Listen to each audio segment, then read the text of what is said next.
Usually when we talk about a university campus, there's this very specific, almost cinematic expectation of what that space is actually supposed to be. Oh, absolutely. The whole ivy-covered walls thing. Right. It's the sanctuary. You picture the historic brick buildings, the quiet hum of the library, students debating philosophy on a grassy quad somewhere. Researchers in white coats looking Yeah. intensely through microscopes. Exactly. It's supposed to be this independent, almost isolated bubble of learning, completely separated from the messy, violent realities of the outside world. And I think that's an ideal we hold really dear. It is. And historically, I mean, that's an ideal that academics have defended with almost religious fervor. The university is this completely neutral ground. A safe space for ideas. Yeah, a place where knowledge is pursued purely for the sake of knowledge, untethered from the immediate pragmatic demands of, say, the state or the military or even corporate shareholders. Mm-hmm. The core philosophy has always been that to truly innovate, researchers just need the freedom to follow a hypothesis wherever it leads, Yeah. without, worrying about whether it can be weaponized or commercialized by the next quarter. And it's comforting, right? Like, we like things to be neatly categorized in our heads. The university is for education and enlightenment. Yeah. And the military base is for national defense and warfare. They are two entirely different worlds. They speak different languages, and there is a very thick, very high wall between A them. very deliberate wall, yeah. But then, you step into the reality of the United Kingdom in July 2026, and suddenly you look around, and that wall isn't just crumbling. It's completely gone. Vaporized. Yeah. Yeah. It has been officially, legally, and financially dismantled. We are looking at a landscape where the lecture hall and the military laboratory are now basically sharing the exact same blueprint. Which represents just a profound structural shift in how we even define what a university actually is in the modern era. We are moving away from that concept of the academic sanctuary. Right. And we're moving very rapidly toward the concept of the university as a critical node in national security infrastructure. Well, welcome to the deep dive. Today, we have a really fascinating and, frankly, a highly controversial mission for you. We are unpacking something that was literally just launched on July 14th, 2026. The Defense Universities Alliance, or the DUA. The DUA, yeah. And it is backed by a staggering $182 million investment. So our goal today is to pull back the curtain on this massive financial engine. Which is huge. It is, and we want to trace the historical context of UK defense research to understand what these schools are actually plugging into. And then, we really need to explore the fierce, organized, ethical debate that this whole merger has ignited. Because you really cannot mandate a shift of this magnitude across this many historic institutions without causing some serious friction. It's just not possible. No. Absolutely not. And to do this, we are synthesizing a really wide, fascinating stack of sources for you today. We've got the official UK government charters. Oh, and they're incredibly detailed FAQs. Yes, the FAQs are amazing. They're a goldmine for understanding how the bureaucracy actually works behind the scenes. They really give away the game on the administrative side. Exactly. Plus, we've got granular funding data straight from the Office for Students. We are looking at the optimistic press releases from the Russell Group and the University of York. Mm-hmm.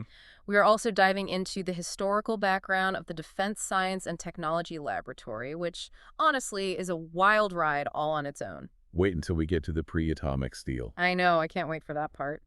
And crucially, we are looking at the highly critical, scathing statements from the anti-war coalition World Beyond War, because they're actively organizing to dismantle this initiative from the inside. So it's a very complex web we're looking at today. You have government imperatives directly colliding with academic freedom, and all of it is fueled by massive amounts of targeted funding. Okay, so let's unpack this. Before we get into the ethics or even the historical precedents, we really need to establish the ground truth of what just happened. The nuts and bolts of the launch. Right, because when you read the launch documents, this feels like the ultimate exclusive VIP club being established overnight. But instead of, A-list celebrities, the VIPs are robotics departments and artificial intelligence researchers and cybersecurity labs. Let's look at the actual mechanics of the launch. So on July 14th, 2026, the defense minister, Luke Pollard, stood up at the University of Manchester and officially launched the DUA. And this isn't just some casual thing, right? No, not at all. This isn't a loose memorandum of understanding or a friendly networking group that meets once a year for coffee.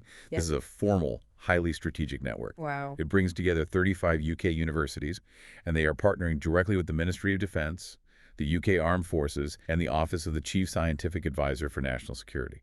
And reading the government's mandate, the goal here is total integration. I mean, they aren't just asking for occasional consulting on a side project. Yeah. They explicitly want to give students seamless access to careers in cybersecurity, AI, robotics, and to physically and intellectually integrate academia into the UK's defense ecosystem. The phrase they actually use in the documents is bringing universities into the quote-unquote defense industrial base. Defense industrial base. That sounds so heavy. It does, and if you look at the governance structure, it tells you exactly how seriously the Ministry of Defense is taking this.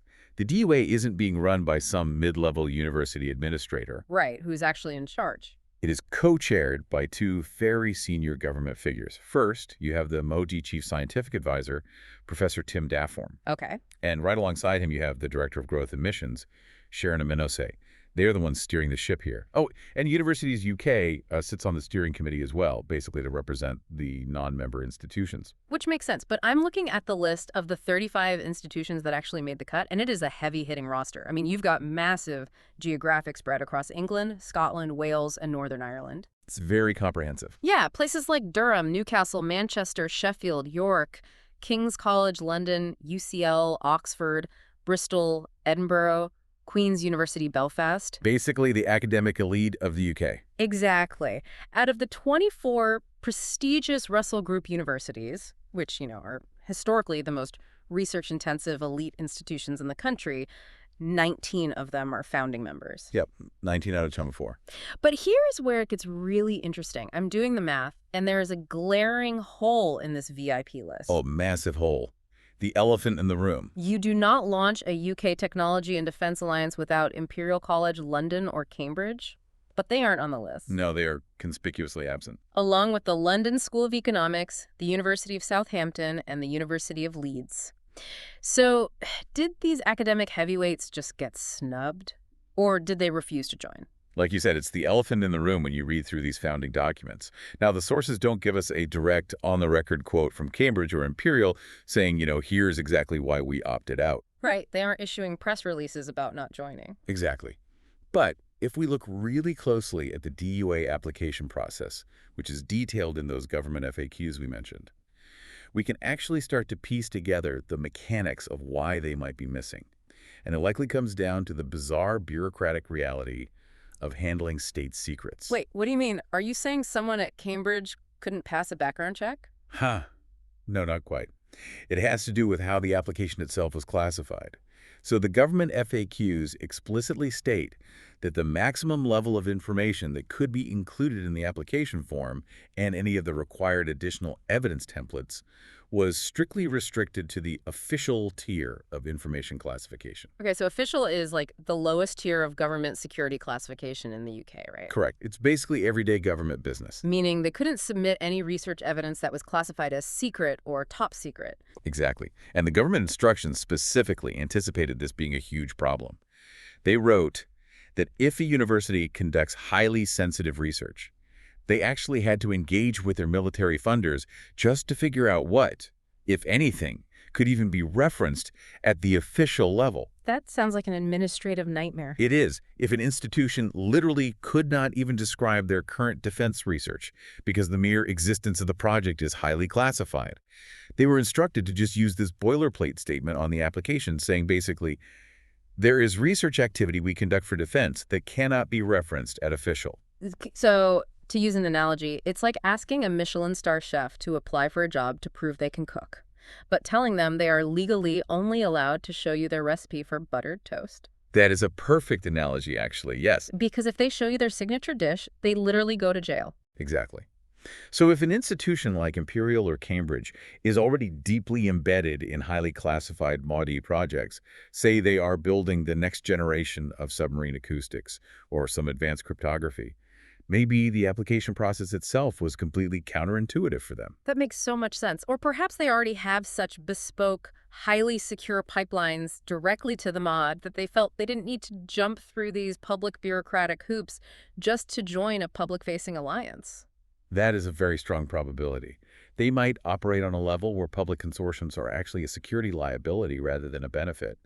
But, there is another mechanical reason hidden in the FAQs that explains how the selection panel made their choices. Oh, what's that? Well, the evaluation process wasn't just a beauty contest for the most famous science labs. Initial applications were strictly limited to institutions holding an official university title. Okay, which eliminates independent research institutes right off the bat. Right. And more importantly, when it came to scoring, the selection panel relied heavily on two specific national metrics: the Teaching Excellence Framework, or TOF, and the Research Excellence Framework, or REF. Okay, the TAF and the REF. Yeah, and they specifically used the grade point average from the REF scores. I want to dig into that because combining those two metrics tells a very specific story about what the government actually wants here. The REF measures the quality and impact of a university's research. Right, the high-level academic output. But the T is all about the undergraduate experience, right? Teaching quality, dropout rates, and crucially, what careers students actually go into after they graduate. By weighting both of those, they aren't just looking for isolated geniuses hiding in a basement lab, are they? Not at all. The FAQs clearly state that the panel wanted to ensure the DUA membership was made up of institutions with a spread of specialisms across both defense research and the development of skills for careers in defense. So they needed a balance. Exactly. They explicitly wanted a mix of research-intensive and teaching-intensive institutions to build a balanced ecosystem. So if an institution couldn't demonstrate a highly effective, high-volume pipeline for funneling undergraduate students directly into the defense industry, even if their postgraduate research was world-class, they might not have fit the specific institutional balance the panel was trying to engineer for this initial cohort of 35 schools. Wow. So it's about human capital just as much as intellectual property. 100%. They need a machine that churns out both patents and 22-year-old cybersecurity analysts at the exact same time. Precisely. But here's the thing. You cannot just mandate a massive structural shift in academic focus across 35 independent institutions using just a charter and a handshake. Universities are massive, slow-moving bureaucracies. They are notoriously slow to pivot. Right. So to get them to pivot, you need a massive financial lever. And the DUA's launch in July 2026 just happens to coincide with a highly competitive, massive cash injection designed to physically reshape these campuses. Which brings us directly to the financial engine driving this entire integration. We're talking about the Office for Students Funding Competition. The OFS. Right, the OFS. Working alongside the Ministry of Defense and the Department for Education, they launched an $80 million defense-related skills funding competition. And I am looking at the demand from the universities for this cash, and it paints a stark, almost desperate picture of the higher education sector right now. The numbers are wild. The sources show that 112 bids were submitted across the country. These universities requested a combined total of $384 million. And there was only $80 million on the table. Exactly. That tells me these universities are absolutely starving for capital. They are practically climbing over each other for this mod-linked money. The financial context of the UK higher education sector in the mid-2020s is absolutely vital to understand here. Universities have been facing frozen domestic tuition fees, rampant inflation, and a highly volatile international student market. It's been a really tough climate for them. So when the government suddenly dangles $80 million, it isn't just an opportunity for expansion. For some departments, it is a literal lifeline. And out of those 112 bids, only 24 providers were ultimately successful. Let's break down exactly what that $80 million is buying, because the government isn't just handing out blank checks to cover, like, university heating bills. The criteria were incredibly strict. Very strict. The funding is heavily ring-fenced. It is split into two distinct pots. First, there is $50 million designated for program funding, which is spread over 3 years, ending in the 2030-31 academic year. Okay, $50 million for programs. And then there's $30 million for capital funding, which is available for 3 years starting right away in 2026-27. But the crucial detail, the real catch, is that this funding is focused entirely on levels 4 to 6 computing and engineering courses. Level 4 to 6, so that means undergraduate degrees, right? First year through to graduation. Yes. The program funding is specifically engineered to cover the cost of delivering what the government officially calls higher cost provision. And they calculated this at exactly £7,000 per student place. Wait, so if a university agrees to increase its intake of students in specific engineering or computing pathways that the MO wants, the government gives them a premium of £7,000 a head. on top of their normal tuition. That's right, £7,000 per student. That is a massive financial incentive to completely reorient your recruiting and your curriculum. It absolutely is. The goal is to explicitly incentivize these universities to scale up very specific courses and radically boost the number of graduates tailored for defense roles. And what about the capital funding pot? Right, the $30 million in capital funding. The OFS states this is to support institutions to develop new cutting-edge teaching facilities and basically buy the highly specialized equipment needed to actually handle this influx of new students. Because you can't just cram 50 new aerospace engineering students into a regular lecture hall. Exactly. They need wind tunnels, they need advanced robotics labs, they need incredibly secure server infrastructure for the new cybersecurity modules. Feeding that stuff is expensive. Well, let's look at who actually won this lottery, because the payouts are transformative for a single campus. We have the spreadsheet data from the OFS here, the University of Plymouth, for example. I think you did very well. They secured over £5.3 million in program funding and another £1.6 million in capital funding. That is nearly £7 million injected directly into their engineering and computing infrastructure. The University of Exeter is another major beneficiary. They pulled in $4.8 million in program funding and $1.5 million in capital funding. Wow. And it's really worth noting the University of Southampton here. We mentioned earlier that they are one of the prestigious Russell Group schools that was conspicuously missing from the DOA founding list. Right. They weren't in the VIP club. Yet they still walked away with $4.8 million in program funding and $1.8 million in capital funding from the OFS. Which proves that even if an institution opted out of the formal DOA alliance, maybe for those intense security clearance reasons we talked about, they can still aggressively pursue and win this OFS funding as long as their departmental bid aligns perfectly with the mod's skills requirements. Yes, it's a multi-pronged approach by the government. You don't have to be in the club to get the cash as long as you provide the graduates. That's so smart from a policy perspective. And for the universities that are in the DUA, this money acts as an incredible accelerant. Look at the University of York, a founding DUA member. Their press release following the launch proudly highlights their Institute for Safe Autonomy as a flagship center that will drive this new era. Safe autonomy. Yeah, which is a very polite academic way of saying drones that can think for themselves. Precisely. It's one of York's interdisciplinary institutes focused on robotics, AI, and autonomous systems. It is the exact prototype of the kind of facility this capital funding is designed to scale up. But there is another layer to how this money was awarded that roots it very deeply in regional economics. The OFS guidelines explicitly required bidders to demonstrate how their proposed courses align with local skills improvement plans. Wait, local skills improvement plans. So this isn't just about abstract theoretical physics happening in an ivory tower somewhere. This is about physical geography. Oh, clearly. They are looking at a map of the UK, identifying exactly where the defense contractors are building factories or where the cyber command centers are based, and demanding that the local university pivot its curriculum to feed that specific localized factory floor. That is the exact mechanism. It is a highly localized industrial strategy, but it's disguised as an educational grant. The overarching goal is to increase the proportion of young people participating in higher education, sure, but they are funneling them directly into a geographically adjacent defense industry gap. Okay, I have to play the skeptic for a moment here, because are these universities genuinely embracing a patriotic pivot toward national security, or are they simply following the money to survive? That is the million-dollar question, or the 80 million question, I should say. Right. When you have 112 institutions begging for $384 million, it looks less like a strategic awakening and more like a desperate attempt to plug holes in a sinking financial ship. I mean, at £7,000 a head, how much of this new curriculum is deeply believed in by the faculty? And how much is just the university administration realizing that the Modernize is the only government department with a checkbook right now? It's the critical underlying tension of this entire initiative.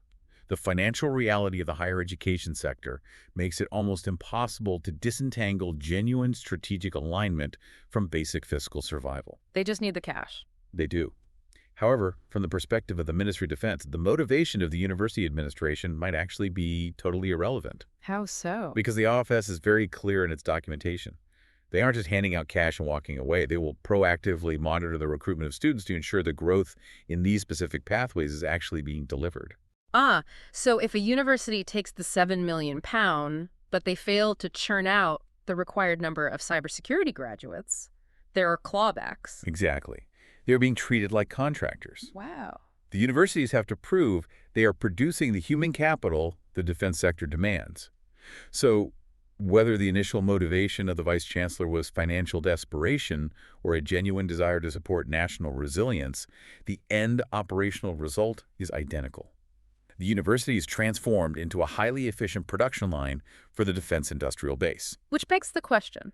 If these 35 DUA universities, fueled by 80 million in new funding, are being asked to integrate into the UK's defense ecosystem, what exactly does that ecosystem look like on a Tuesday morning? Right, what are they joining? Exactly. What is this sprawling network they are now officially a part of?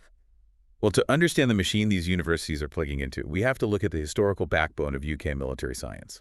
We have to look at the Defense Science and Technology Laboratory, which is universally known in the sector as DREST. Dstl. According to its Wikipedia page, Dstl is an executive agency of the Ministry of Defense. It was formed relatively recently, actually, in July 2001, but the legacy it carries is much, much older. Yes, it is.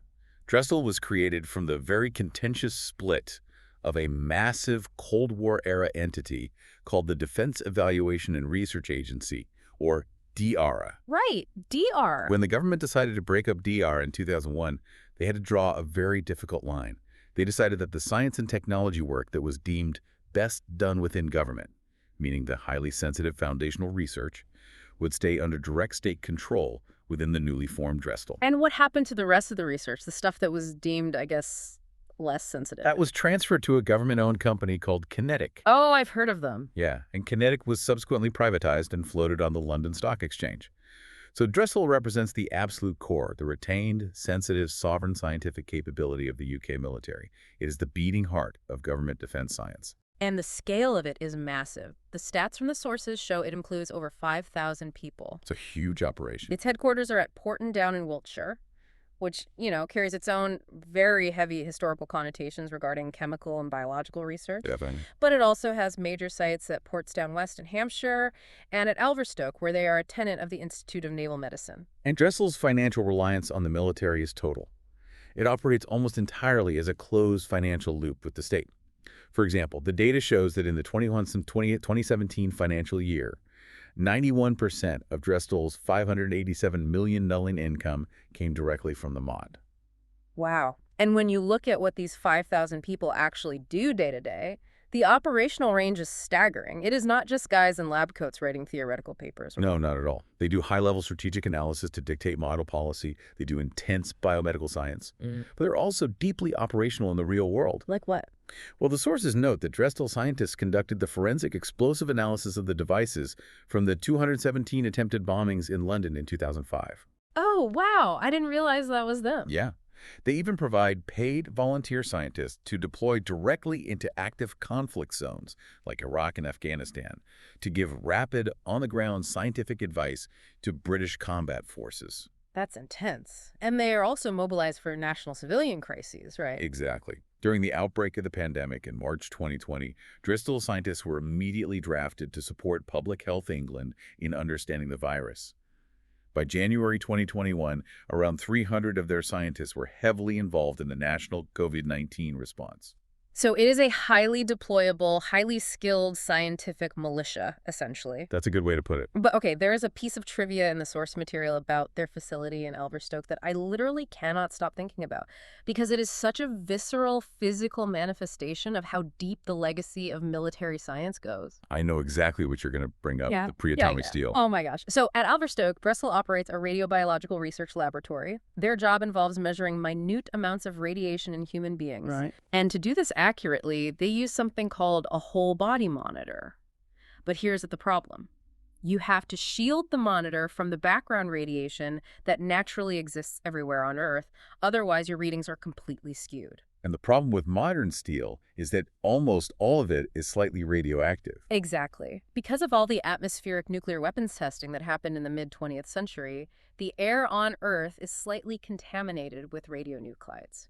When a modern steel mill forges steel, it pulls in massive amounts of atmospheric air to feed the furnaces, which literally bakes those radionuclides directly into the metal. That's fascinating. Right. All modern steel emits a tiny, harmless amount of radiation, but for a highly sensitive whole body monitor, that tiny amount completely ruins the experiment.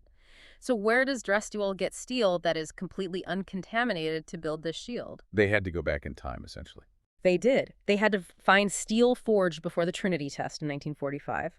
They went to a Royal Navy battleship, specifically HMS Vanguard, which was commissioned in 1946, but whose armor was forged much earlier. They salvaged sections of 150 millimeter thick, that's nearly 6 inches pre-atomic steel from the Vanguard to build the shielding for their monitors. It is an incredible story, and it perfectly illustrates the highly specialized, bespoke, and deeply historical nature of the work Dstl does. They operate on a level of material science and national security that civilian labs rarely, if ever, encounter. Right. But here's the crucial connection back to the DUA. Dstl is not a closed system. They cannot invent everything in-house at Port and Down. They actively seek out partners to augment their capabilities, which is exactly where these 35 universities are stepping in. Right. They need the universities because they manage a massive procurement network called the R Cloud, which I have to say sounds very Silicon Valley, very benign, the research cloud. But what is the actual mechanism here? How does a university robotics lab plug into this cloud? Think of the R Cloud as Cloudl's dynamic supply chain marketplace for science and technology. It is a pre-approved framework that allows the MARI to rapidly procure research from outside the agency without going through years of red tape for every single project. Okay. If you are on the R Cloud, you can bid on MARI tasks. Version 4 of this cloud went live in December 2020, and the sources show it covers 8 highly specific capability areas. Let's walk through these capability areas because this is where the rubber meets the road for these universities.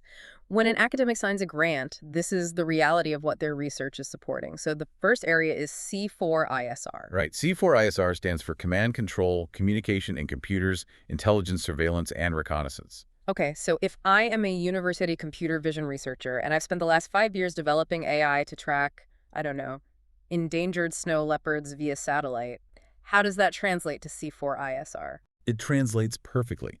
The fundamental algorithm you built to track a camouflaged animal through complex terrain using low-resolution satellite imagery is exactly what the military needs to track an enemy mobile missile launcher moving through a forest. Wow. Your civilian environmental research is suddenly highly relevant to military surveillance. The university bids on a C4ISR contract, tweaks the algorithm, and hands it directly to TRIST. The dual-use nature of this technology is just staggering. And the next capability area is CBRN, which is chemical, biological, radiological, and nuclear. Again, how does a civilian lab interact with that? Well, imagine a university fluid dynamics laboratory. They might be studying how aerosols disperse in a crowded subway station to help design better ventilation systems to stop the spread of the flu, right? Yeah, totally normal public health research. Exactly. But that exact same fluid dynamics model is what DREST needs to understand how a weaponized nerve agent would disperse in that same subway station. The university provides the foundational physics model. Dstl applies the classified threat scenario. Man. The other areas listed are counterterrorism and security, cyber, human capability, integrated survivability, platform systems, and weapons. And when you hear that final word weapons, you realize that when a university signs up to support defense research, they aren't just agreeing to build better batteries for Jeeps. No. They are potentially tapping into the development of lethality. Which is exactly why this alliance is so intensely controversial.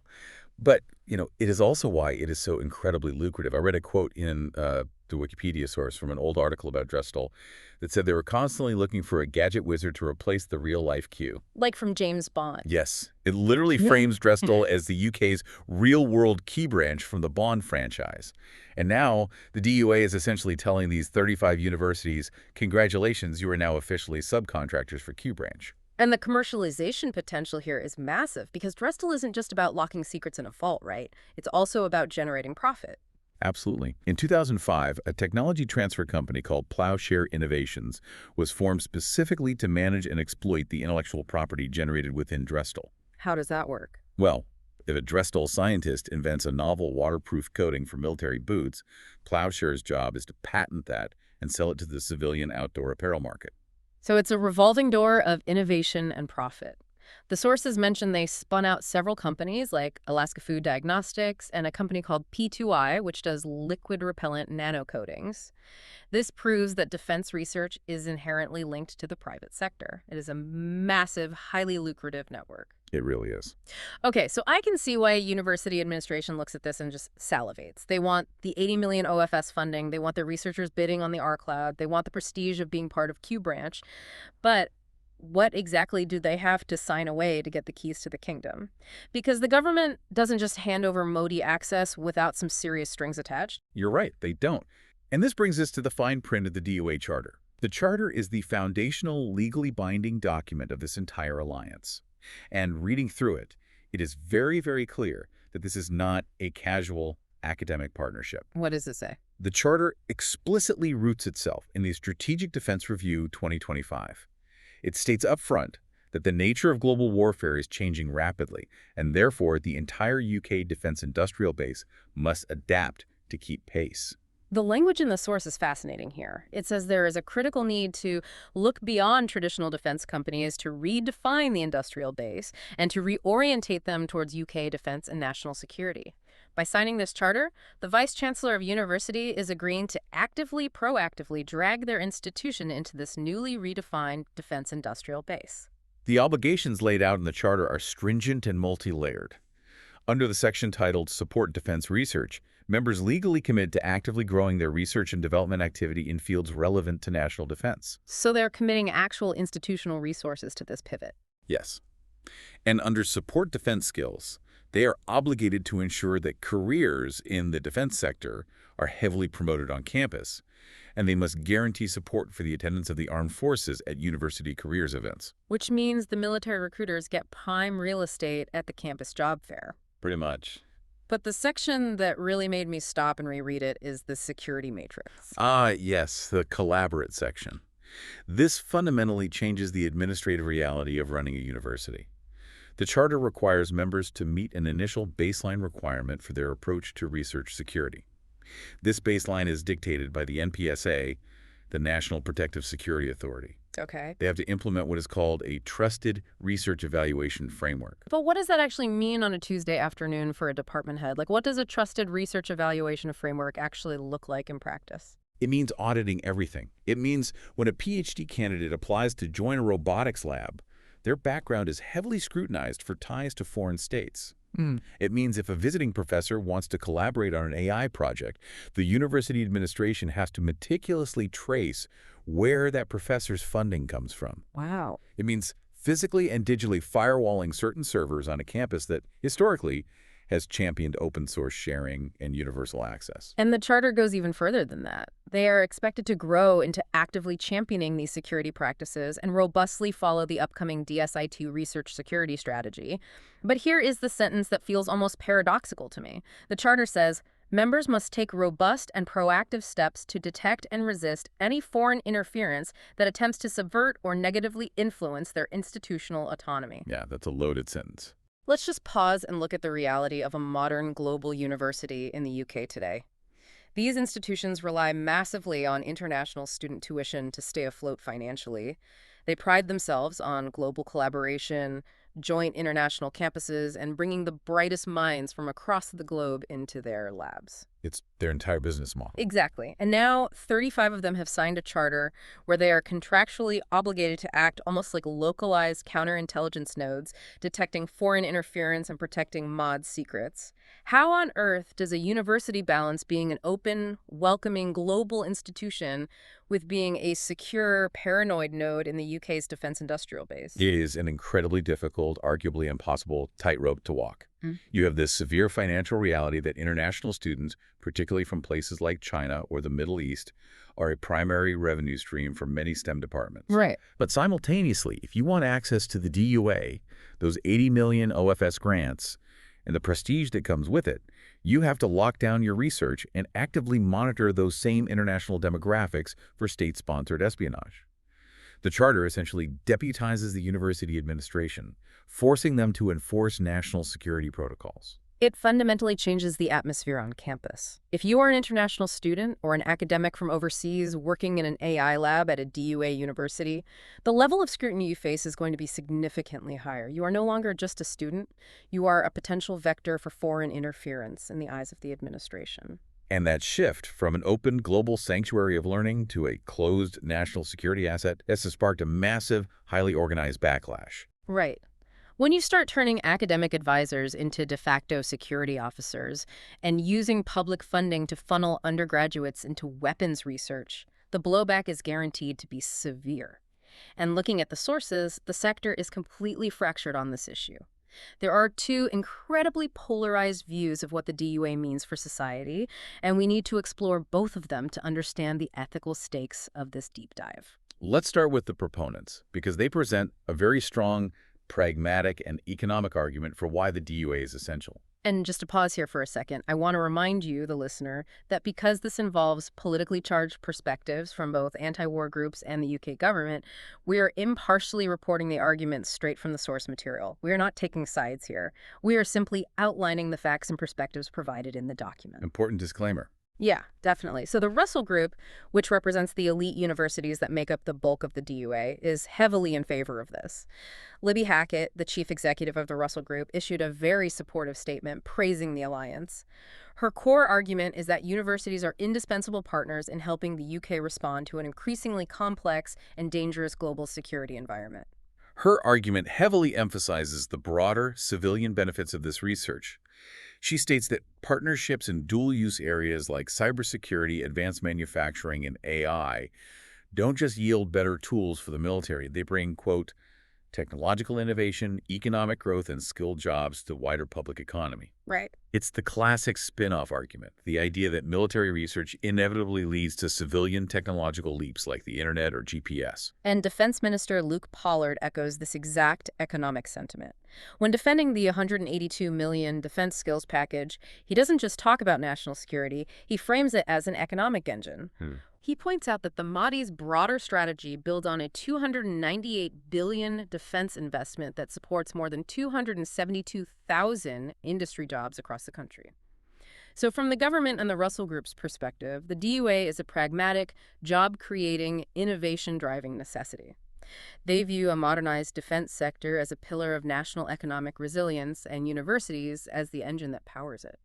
However, on the other side of the spectrum, you have a highly organized coalition led by an advocacy organization called World Beyond War.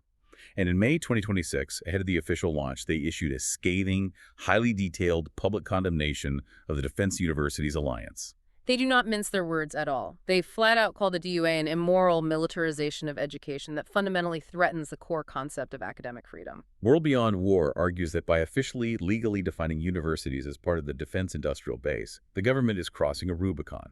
They argue that campuses are being treated as mere extensions of military infrastructure, rather than vital spaces for independent, critical inquiry. Let's break down their specific arguments because their statement outlines four major structural threats they believe the DUA poses to the soul of the university. First, they argue it actively redirects research priorities. Right. Their point is that in a world facing catastrophic climate change and massive humanitarian crises, precious academic resources and brilliant minds are being financially lured away from solving those problems and funneled toward building better war machines simply because that is where the government funding is concentrated. Second, they argue the DUA fatally compromises institutional independence. If a university becomes structurally dependent on Mahdi funding and FS grants tied to defense skills, that institution will naturally, inevitably align its overarching strategies with military goals. That makes sense. It loses its ability to be a neutral, critical voice regarding state violence because its budget literally relies on that same state violence. Third, they point to the prioritization of military career pathways. They look at that $182 million investment, the £7,000 per head premiums, and the UCAS-linked partnerships. And they argue this creates an overwhelming institutional pressure. The pipeline effect. Exactly. The university isn't just offering a career fair booth. The entire curriculum is being warped to coerce students, especially those from lower-income backgrounds who are desperate for stable, highly paid jobs into militarized industries. And fourth, they highlight the severe ethical conflicts this creates internally for researchers and students. Imagine being an engineering professor whose personal, deeply held values oppose war and militarization, but you suddenly find that your department is legally bound by the DUA Charter to actively support the UK's defense aims. That would be That horrible. creates a toxic moral environment for staff who refuse to participate in the defense industrial base. World Beyond War explicitly reject the government's entire narrative. They state in their condemnation, the DUA is being presented as a neutral partnership for innovation and skills development. We reject this framing. They point to the devastating, ongoing global conflicts, citing violence in Congo, Sudan, Ukraine, and Palestine, and argue that universities should be dismantling their ties to the global arms trade, not signing charters to deepen their entanglement with industries that, in their words, profit from violence, displacement, occupation, and human suffering. And what makes this debate so volatile is that World Beyond War isn't just releasing philosophical statements. They're organizing a tactical, disruptive resistance on campuses. Their public statement outlines specific, actionable calls to action for students and staff to fight the implementation of the DUA from within the university bureaucracy. Right, they aren't just holding up signs, they were trying to jam the administrative gears of the universities themselves. What are the specific tactics they are deploying? They are calling for the formation of cross-sector coalitions, bringing academics, student unions, and local community members together to form a united front against DOA membership. They are demanding democratic processes. Rather than letting a vice-chancellor sign the charter unilaterally behind closed doors, they are insisting that university senates and governing bodies hold transparent public votes on whether to join or remain in the DUA. So they're trying to force the administration to justify the decision to the academic body. They also advocate using institutional leverage. They want student and staff unions to officially pass motions opposing the DUA, which creates massive internal friction.